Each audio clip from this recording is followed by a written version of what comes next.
Hi guys, కొత్త వీడియోతో మళ్ళీ మీ ముందుకైతే వచ్చాను. సో ఈరోజు ట్రైన్ జర్నీ మనమైతే మచిలీపట్నం నుంచి వైజాగ్ వరకు అయితే చేయబోతున్నాము. సో మనమైతే ఈరోజు ఈ ట్రైన్ జర్నీ ఫుల్ జర్నీ అయితే చేయబోతున్నాము.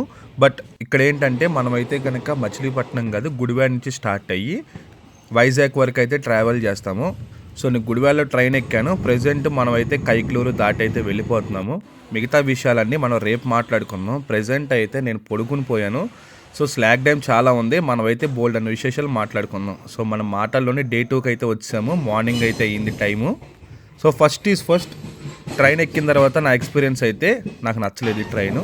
ఫస్ట్ ఇంప్రెషన్ అయితే అస్సలు నచ్చలేదు నాకు. బట్ ఎక్కడ నచ్చిందంటే ఈ విజువల్స్ అనమాట. విజువల్స్ అయితే కనుక చాలా అంటే చాలా బాగున్నాయి. ట్రైన్ స్లాక్ టైం కూడా 3 గంటలు ఎక్స్ట్రా అయితే ఇచ్చాడు. సో మనోడు మెల్లగా ఆగాగి అయితే వెళ్తున్నాడు. బట్ ఈ శీతాకాలం ఈ ట్రైన్ జర్నీ నాకైతే వర్త్ అని అనిపించింది. సో ప్రెజెంట్ అయితే మనం యలమంచిలి అనే రైల్వే స్టేషన్ దగ్గర అయితే ఉన్నాము. నేనైతే ఇప్పుడే లెగిసి ఫేస్ వాష్ అయితే చేసుకున్నాను. సో మన ట్రైన్ కరెక్ట్గా 5 మినిట్స్ తర్వాత అయితే కనుక బయలుదేరి వెళ్ళిపోతుంది.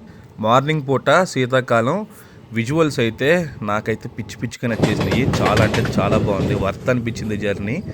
చూడండి ఎంత ప్రశాంతంగా ఉందో.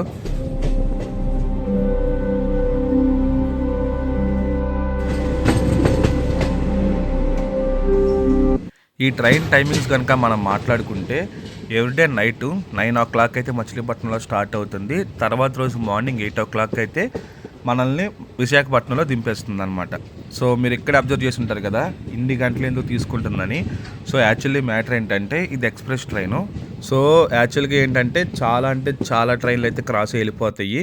స్లాక్ టైం కూడా చాలా బీభత్సంగా ఉంటుంది అన్నమాట ఈ ట్రైన్కి. కానీ మనకైతే చాలా కంఫర్టబుల్గా అయితే ఉంటుంది. ఎందుకంటే ఈ ట్రైన్ నైట్ ఎంతసేపు అయినా మనం ఉండగలం, కానీ పగలపూట ఉండలేమన్నమాట. పగలపూట జర్నీ సాగదంటారు కదా. సో నైట్ టైం అందరూ పడుకుని ఉన్నారు, లెగ్సే టైంకి స్టేషన్కి అయితే వెళ్ళిపోతాం. సో అదో ప్లస్. మైనస్ ఏంటంటే లోపల క్లీనింగ్ చాలా వరస్ట్ అయితే ఉంది, స్మెల్ అయితే వస్తుంది ఎందుకో కానీ. అనకాపల్లి దగ్గర గంట సేపు ఆపిన తర్వాత మనం అయితే బయలుదేరి స్టార్ట్ అయిపోయాం. ఇక్కడి నుంచి విజువల్స్ అయితే చాలా అంటే చాలా బాగున్నాయి. మీరు కూడా ఎంజాయ్ చేయండి సరదాగా.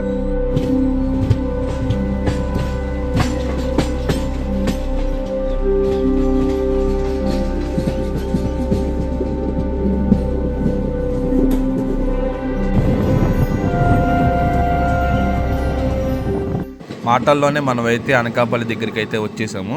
యాక్చువల్లీ ఇక్కడ మ్యాటర్ ఏంటంటే మనం ఆన్ టైంలో అయితే నడుస్తున్నాం అనమాట. ఈ ట్రైన్లో పాజిటివ్ థింగ్ ఏంటంటే మనకైతే ట్రైన్ జర్నీ చేసినట్టే తెలియదు అనమాట. ఎందుకంటే నైట్ ట్రైన్ కదా, చాలా సుఖంగా అయితే కనుక వెళ్ళిపోతాం. దట్టు శీతాకాలం కదా, మన లోపల చక్కగా కంపార్ట్మెంట్లో వెచ్చగా పడుకుని ఉంటాము. మనకి ట్రైన్ జర్నీయే తెలియదు.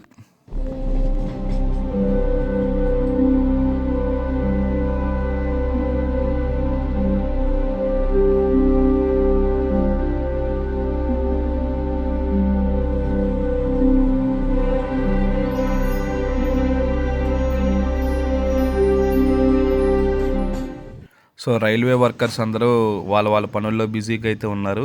అది చూస్తాక మార్నింగ్ నాకే చాలా బాగుంది అనిపించింది, అందుకే వీడియో అయితే తీశాను. సో మనమైతే దువ్వాడ స్టేషన్కి అయితే వచ్చేస్తాం ఇప్పుడు. సో దువ్వాడ స్టేషన్కి అయితే మనమైతే వచ్చాము. ఇక్కడ కూడా మనం ఆన్ టైంకి అయితే కనుక వచ్చేసాం అనమాట. ఎందుకని ఇంత ఆన్ టైం అంటే స్లాక్ టైం అనమాట. కరెక్ట్గా మనం 8 గంటలకైతే Visakhapatnam railway station platform number 6 మీదకి అయితే వచ్చేసాము. నేను పడుకున్న సీటింగ్ అయితే నాకు బాగానే కంఫర్టబుల్గా అనిపించింది.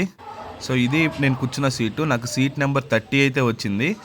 దీనికి ఆపోజిట్ సీట్ అనమాట మంది. అందరూ దిగేశారు, నేను వీడియో కోసం అని చెప్పి వెయిట్ చేస్తున్నాను. నేను కూడా దిగేశాను. ప్లాట్ఫామ్ నెంబర్ 6 మీద అయితే ఉన్నాను ప్రజెంట్.